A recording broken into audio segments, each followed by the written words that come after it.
거기서 속량하시는 것을 기억하라. 이런 제목으로 신명기 강해를 이어가겠습니다. 하나님께서 말씀하시는 모든 율법들을 세세히 들여다보면 하나님께서 우리에게 원하시는 삶의 가치를 발견하게 됩니다.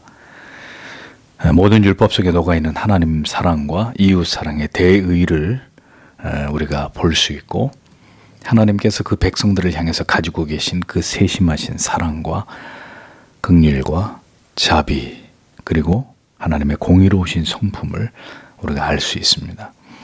거듭난 하나님의 자녀들은 율법을 깊이 묵상하면서 우리가 이 세상을 살아가는 동안 하나님의 자녀로서 어떠한 삶을 통해서 하나님을 높이고 하나님의 사랑을 이 세상 가운데 드러내는 성도의 삶을 살아야 하는지, 그 원리를 우리는 부지런히 배우고 깨달아서 그러한 삶을 지향해야 될 우리에게 사명과 의무가 있다는 것을 기억해야 합니다.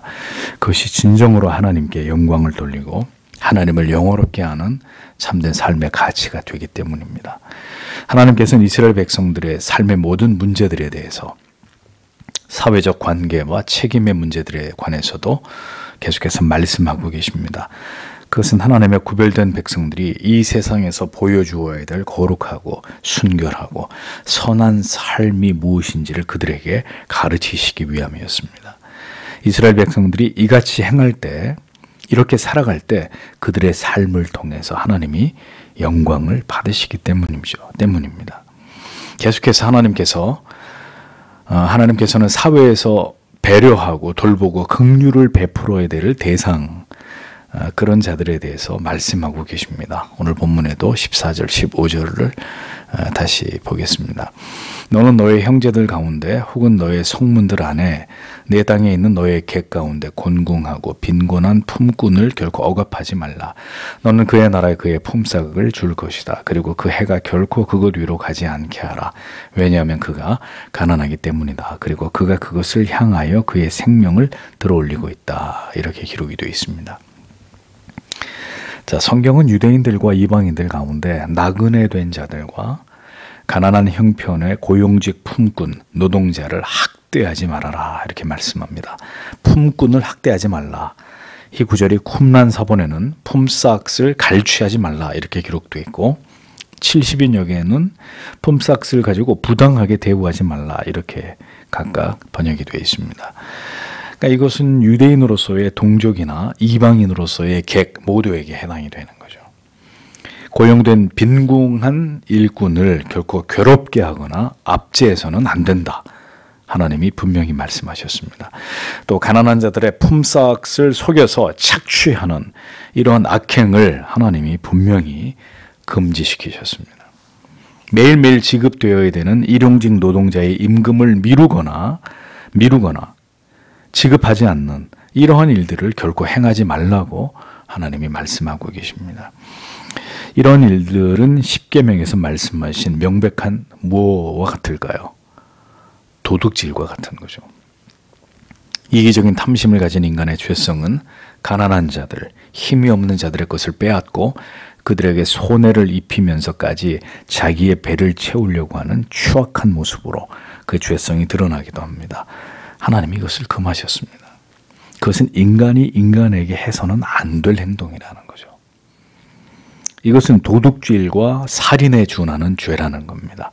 타인의 피와 땀에 대한 대가를 갈취하고 그것에 정당한 임금을 체불하든지 미루는 것은 비도덕적이고 비윤리적인 잔인한 일이라는 거죠. 고용주는 그 돈이 없어도 살아가는데 문제가 없지만 가난한 고용인, 노동자, 그에게 그 하루의 품삯은 그의 삶을 지탱해주는 중요한 수단입니다. 임금을 받지 못하거나 체불이 되는 경우 그 가난한 노동자는 간절히 그 임금을 받기를 애타게 기다리겠죠. 그러다가 결국 그 품삯을 받지 못하게 되면 그는 그 괴로움과 고통과 억울함에 대해서 하나님께 호소하게 될 것이고, 그러면 그 모든 일들로 인해서 너는 그 죄로부터 결코 자유롭지 못하게 될 것이다. 이렇게 하나님이 말씀하십니다. 여기서 말씀하시는 너는 이스라엘 전체를 말씀하시는 거예요. 이러한 일들이 관행처럼 보편적으로 이스라엘 사회 안에서 일어날 경우 그 죄값은 누가 갚아야 되느냐? 이스라엘 전체가 그 대가를 치러야 되는 문제라는 거예요. 가난한 사람, 없는 사람들이 있는 사람들에 의해서 착취를 당하고 괴로움과 고통을 당하고 그들의 그 한맺힌 하나님을 향한 울부짖음 소리가 점점 커지면 하나님이 그 사회 전체에 하나님이 벌을 내리실 수도 있는 겁니다. 어떤 경우도 이스라엘 공동체가 그들의 사회가 이런 일들을 방임하고 방치하는 것을 하나님이 허락하지 않으셨다라는 것을 알 수 있습니다. 고용주가 고용인을 이같이 학대하는 문제에 관해서 모든 이스라엘 사람들이 관심을 가지고 이러한 일들이 일어나지 않게 하라는 하나님의 지엄하신 명령입니다. 그러니까 여러분, 한 나라가, 한 국가가, 한 사회가 번영의 길로 가는 것은 어렵지 않아요. 이런 하나님의 계율과 법도를 잘 지키면 되는 거예요. 한 교회가 어려움이 없이, 경제적인 어려움이 없이 하나님 앞에 잘 성장해 나가려면 이러한 하나님의 말씀에 잘 순종하면 돼요. 근데 극단적인 이기적인 마음으로 이렇게 어려움 당하는 사람들을 돕지 않고 가진 자가 가지지 않은 자들의 많은 것들을 빼앗고 압제하고 착취하면 그 사회가 점점 가난해지게 되는 거예요. 그 단체가 점점 가난해지게 되는 것이고 그 교회가 점점 더 어려워지고 쪼들리게 되는 이런 일들이 일어나는 거예요. 그게 하나님이 주시는 벌이에요. 힘이 없는 자들이 자신들이 당하는 삶의 괴로움과 고통을 호소할 대상이 누구겠어요? 하나님이시잖아요. 공의로운 하나님뿐이란 말이죠. 하나님은 그 힘없고 가난한 자들의 눈물을 다 세고 계신단 말입니다. 그렇지 않아도 감당하기 힘든 어려운 삶에 더 큰 아픔과 고통을 가중시키는 이런 악한 자들의 악행에 대해서 하나님이 너희가 그걸 막지 않으면 너희 전체에게 그 죄를 묻겠다, 이렇게 말씀하시고 있는 거죠. 그 가난한 자들을 대신해서 하나님이 너희 전체에 내가 복수하겠다고 말씀하시는 것입니다. 그러한 착취와 횡포가 죄가 아니라고 여기는 어리석음을 우리는 그래서 범하지 말아야 합니다. 모든 고용주들이 고용인들에게 행하는 악행은 하나님이 보시기에 모두 죄악으로 간주된다는 것을 잊지 말아야 합니다. 가진 자들은 없는 자들을 돌보고 배려하고 그들의 필요를 채워줘야 될 의무가 있습니다. 그들이 생계의 절박함에 몰리지 않도록 도와야 될 책임이 있다라는 것이죠. 물론 성경은 여러분, 고용인의 불성실과 역시 주인을 속이고 일을 하지 않으면서 더 많은 임금을 받으려고 하는 이런 악행에 대해서도 하나님은 동일한 잣대로 그들을 판단하실 것입니다. 그도 역시 주인의 재산을 훔친 것이나 다름없는 죄를 지은 것으로 하나님이 그러한 자들도 정죄하시겠죠. 우리는 모두 내가 아닌 우리를 생각해야 합니다. 여러 번 이 성경의 원리를 여러분들에게 말씀드렸습니다만 내가 아닌 우리를 그리스도인들은 언제나 생각해야 된다. 그리고 특히 어려운 자들을 배려하고 돕고 그들에게 고통이 가중되지 않도록 그들이 더 힘겨운 삶으로 내몰리지 않도록 돌보아야 될 책임이 있다라는 것을 잊어서는 안 되는 거죠.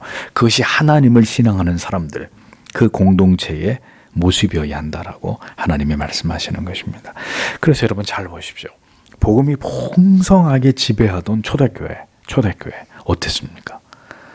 정말 탁월한 그 공동체가 서로를 사랑하고 아끼고 배려하고 섬기고 나누는 정말 이상적인 어떤 그런 아름다운 그런 그 공동체의 성숙한 모습을 보여주잖아요. 그러니까 복음이 풍성하게 한 시대 가운데 교회와 성도 안에 역사하니까 그런 아름다운 모습이 매우 훌륭하게 공동체 속에 착상되었던 이런 모습들이 사도행전에 나타나고 있잖아요. 그러니까 그게 가장 이상적인 모습이라는 거죠. 복음이 우리를 통치할 때 나타나는. 복음이 충만하게 역사하고 모두가 다 은혜 받았다 그러는데 한결같이 이기적이야.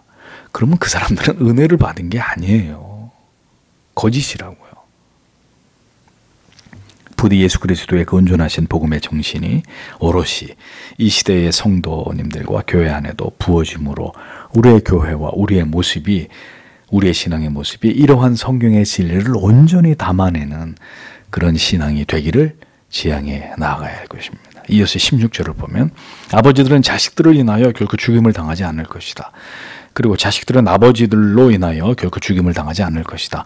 각 사람이 그의 죄에 대해서 죽임을 당할 것이다. 이렇게 하나님이 말씀하셨습니다.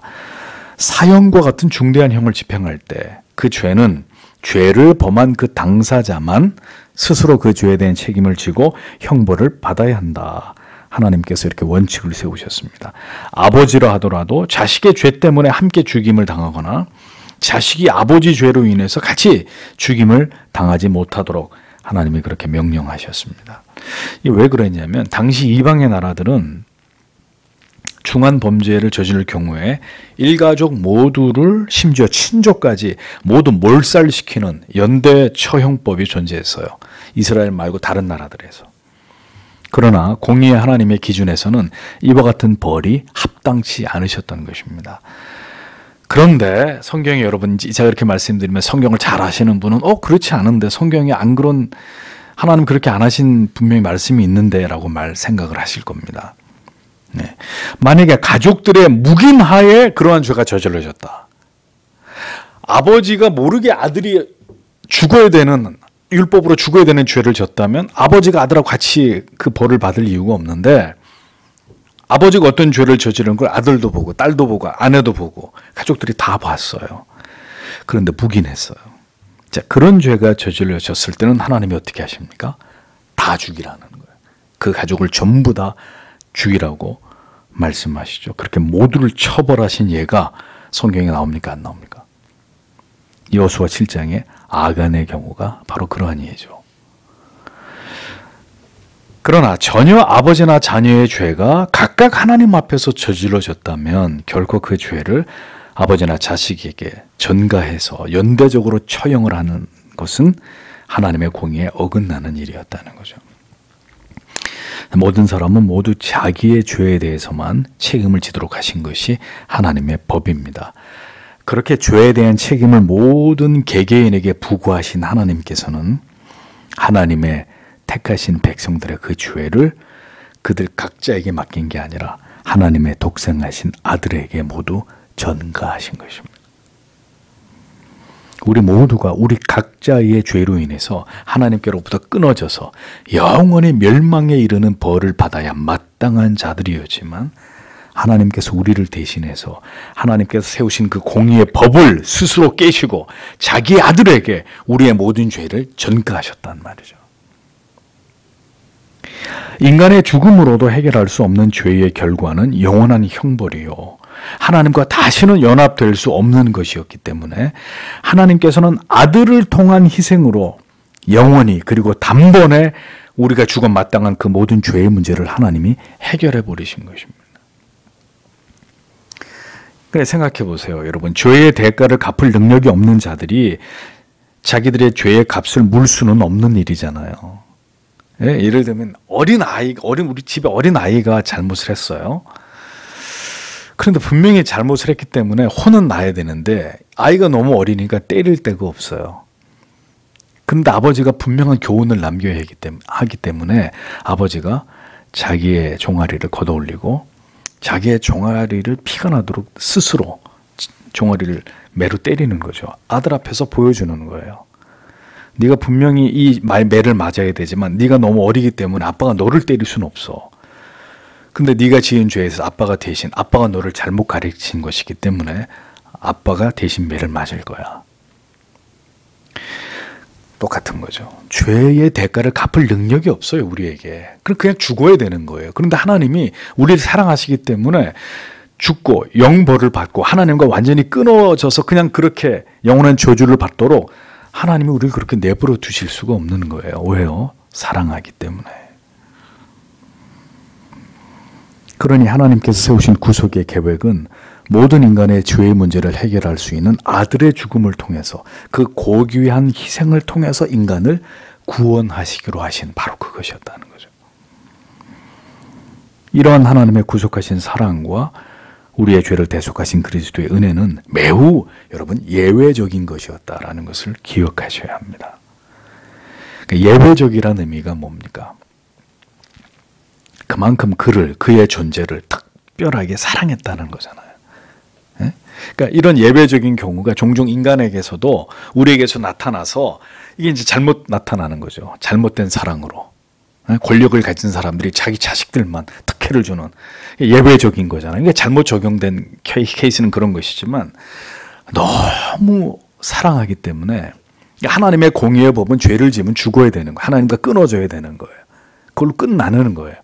여기서 하나님이 예외적인 우리를 다시 살리기 위한 하나님의 공의를 이루시기 위한 그러면서도 그 죄를 지은 자는 죽어야 된다는 그 공의를 하나님 스스로 깨트리시기도 하셨지만 아들을 통해 또 그 공의를 충족시키기도 하시는 이 예외적 경우를 통해서 하나님이 자기 백성들을 살려내시기로 작정하신 거죠. 그러니까 여러분들의 존재가 그와 같단 말입니다. 그냥 이렇게 죽으면 끝나는 것인데 영원히 벌을 받고 죽으면 끝나는 것인데 하나님이 그렇게 하실 수 없기 때문에 그들을 살리기 위해서 자기 아들을 희생하는 지극히 예외적인 이런 사랑을 우리에게 베푸셨다는 거죠.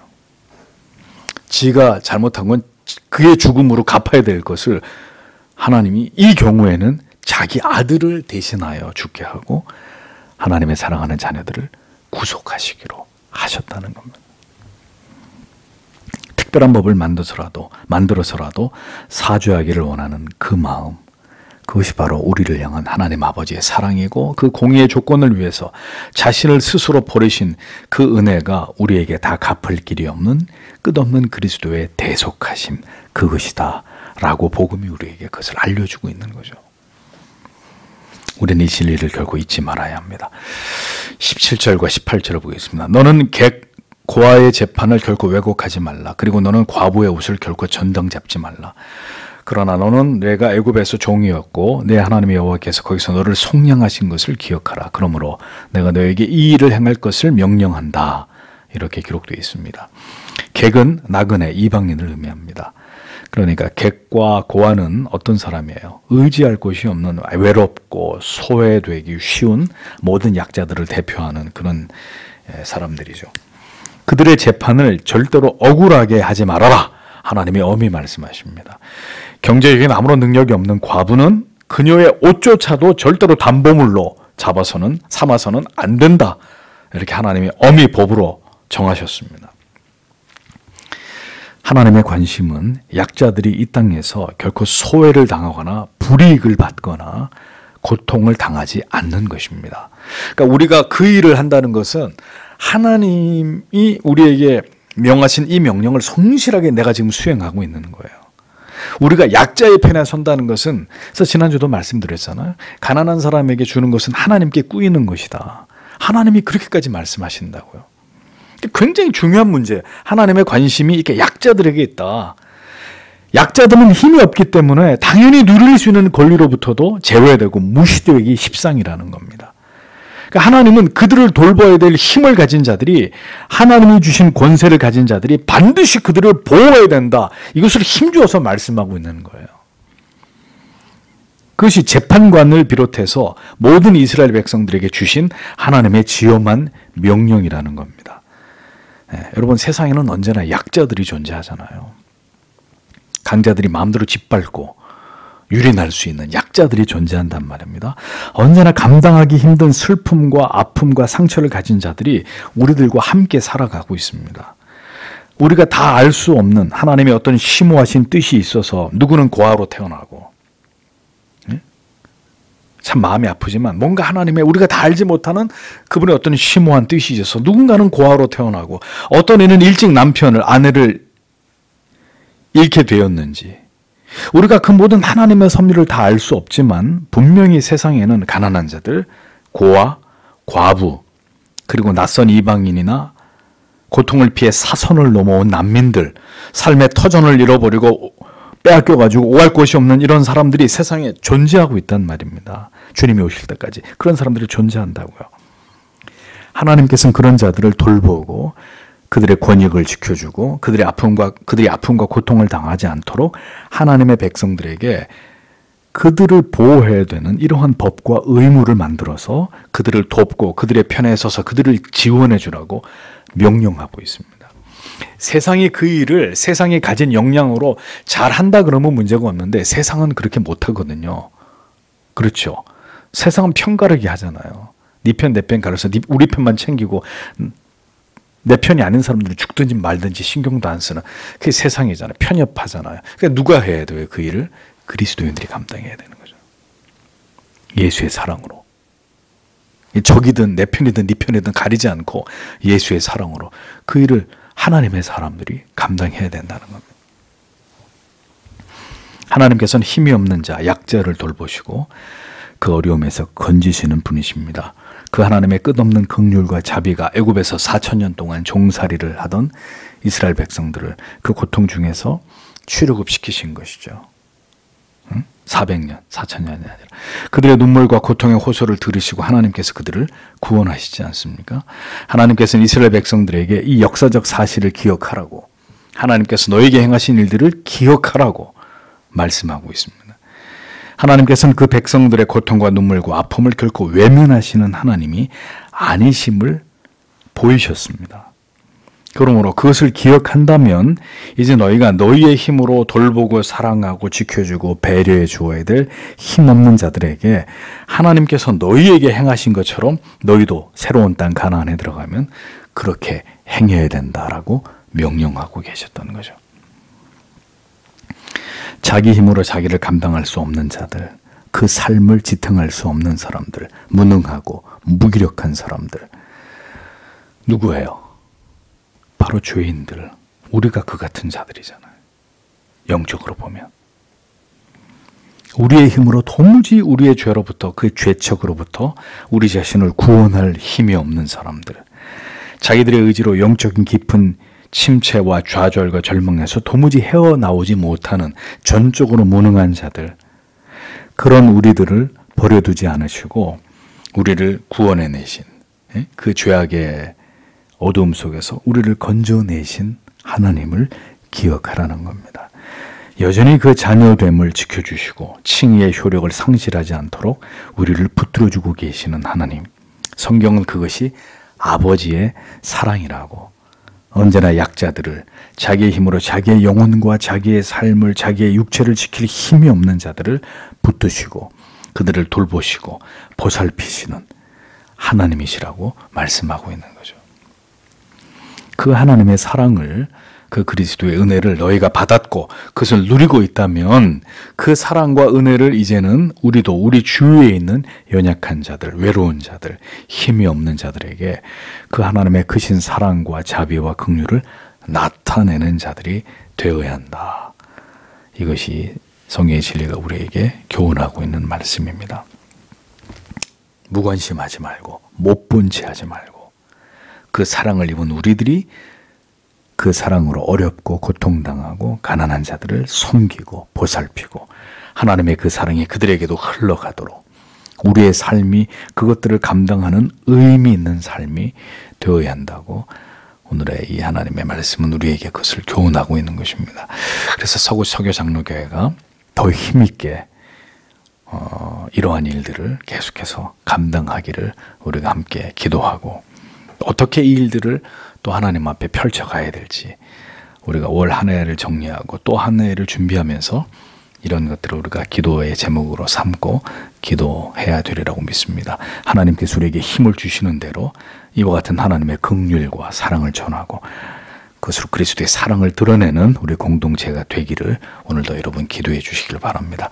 그것이 구원으로 부르신 우리의 생애 속에서 우리가 반드시 잊지 않고 감당해야 될 우리에게 주신 거룩한 사명이기 때문입니다. 주께서 그런 마음을 계속 우리에게 부어주시고 이 모든 아름다운 일들을 잘 감당할 수 있는 우리들이 될 수 있기를 오늘도 성도 여러분, 우리 교회를 위해서 우리가 이런 일들을 서교장로교회가 지체들 안에서 또 우리의 이웃들을 향해서 감당하는 교회 되게 해 주시기를 오늘도 하나님 앞에 기도하는 우리들이 되어야 될 줄 믿습니다. 다 함께 기도하겠습니다.